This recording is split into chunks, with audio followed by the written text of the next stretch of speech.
রাসূলকে রাসূল বলে স্বীকার করার কারণে, রাসূলের বিচার ব্যবস্থা না মানার কারণে যদি মুসলিম ব্যক্তিটা হত্যা করেছে হযরত ওমর, এরপরেও যদি তার মুসলমানিত্ব না থাকে, তাহলে আজকে আমরা যারা কোরআনকে কোরআন বলে স্বীকার করি, নবীকে মনে প্রাণে বিশ্বাস করি, অথচ কোরআনের বিধান কায়েম হোক এটা আমরা যারা চাই না, আমাদের মুসলমানিত্ব থাকার প্রশ্নই ওঠে না।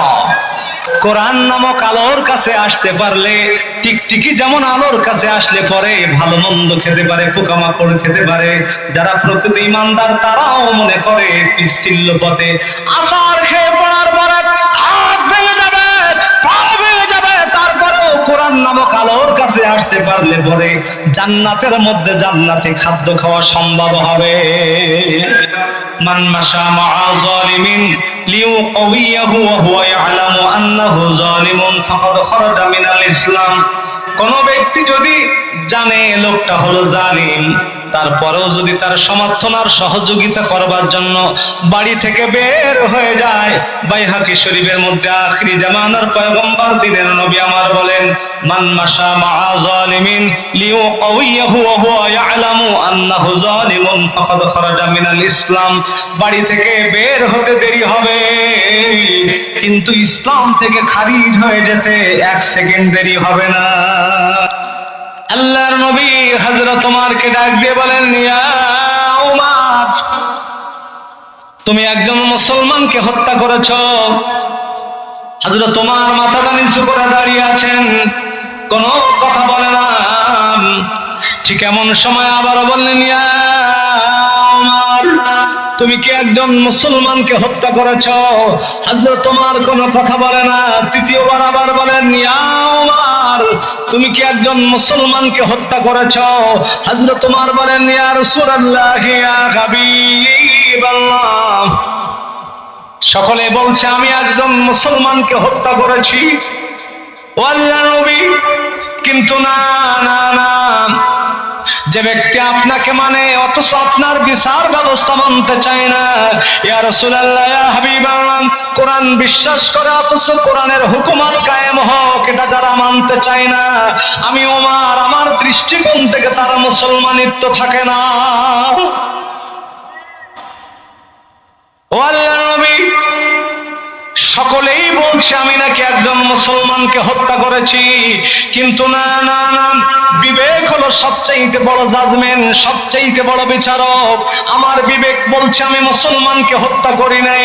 যে ব্যক্তি আপনার রায় মানে না, যে ব্যক্তি কোরআনকে কোরআন বলে স্বীকার করে অথচ কোরআনের হুকুমত চায় না, কোরআন ভিত্তিক রাষ্ট্র ব্যবস্থা কায়েম হোক এটা যারা চায় না, ইয়া রাসূলুল্লাহ, ইয়া হাবিবাল্লাহ, আমার দৃষ্টিকোণ থেকে তার মুসলমানিত্ব থাকার প্রশ্নই ওঠে না। সম্মানিত ভাইরা আমার, এই কথা যখনই বলেছে, বলার সঙ্গে সঙ্গে হযরত ওমরের মতামতটা আমার আল্লাহর সবচেয়ে বেশি পছন্দ হয়ে গেছে। সুবহানাল্লাহ বলবেন কি বলবেন? জিবরিল আমিন আসলেন। জিবরিল আমিন এসে বিশ্বনবীকে বললেন, ইয়া রাসূলুল্লাহ, ইয়া হাবিবাল্লাহ, আসলে হযরত ওমর যেই কথা বলেছে সত্য কথা বলেছে, হক কথা বলেছে। যে ব্যক্তি রাসূল আপনাকে মানে অথচ আপনার বিচার মানতে চায় না, যে ব্যক্তি কোরআনকে কোরআন বলে স্বীকার করে অথচ কোরআনে হুকুমত চায় না, ওই ব্যক্তির মুসলমানিত্ব থাকার প্রশ্নই ওঠে না।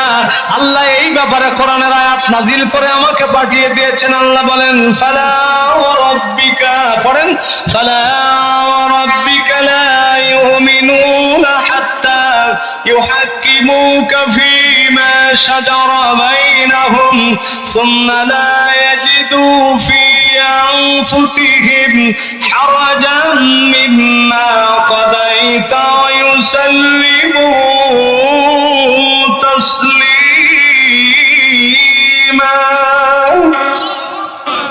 আল্লাহ জানিয়ে দিলেন, নবী, ওমরের সমর্থনে আমি আল্লাহ কোরআনের আয়াত নাজিল করে দিলাম, কোরআনের আয়াত নাজিল করে দিলাম। সম্মানিত ভাইরা আমার, রাসূলকে রাসূল বলে স্বীকার করার কারণে, রাসূলের বিচার ব্যবস্থা না মানার কারণে যদি মুসলিম ব্যক্তিটা হত্যা করেছে হযরত ওমর, এরপরেও যদি তার মুসলমানিত্ব না থাকে, তাহলে আজকে আমরা যারা কোরআনকে কোরআন বলে স্বীকার করি, নবীকে মনে প্রাণে বিশ্বাস করি, অথচ কোরআনের বিধান কায়েম হোক এটা আমরা যারা চাই না, আমাদের মুসলমানিত্ব থাকার প্রশ্নই ওঠে না। টিকটিকির উপরে উঠতে কোনো অসুবিধা হতো না, কারণ তখন ছিল মাটির দেয়াল। কিসের দেয়াল? আরেকটু জোরে বলেন।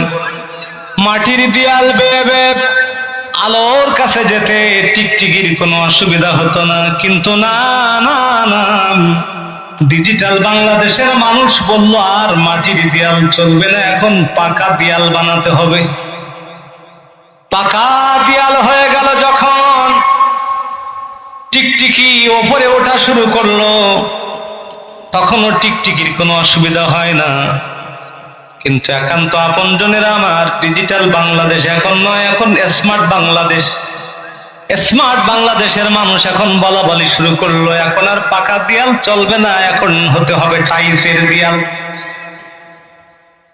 টাইলসের দেয়াল হয়ে গেল যখন, টিকটিকি পিচ্ছিল পথে হাঁটি হাঁটি পা বা করে আলোর কাছে যাওয়ার চেষ্টা করতেছে, যখন আছাড় খেয়ে জমিনের মধ্যে পড়ে গেল, তখন লেজ কেটে যায়, যায় কি যায় না, ঠ্যাংটা ভেঙে যায়।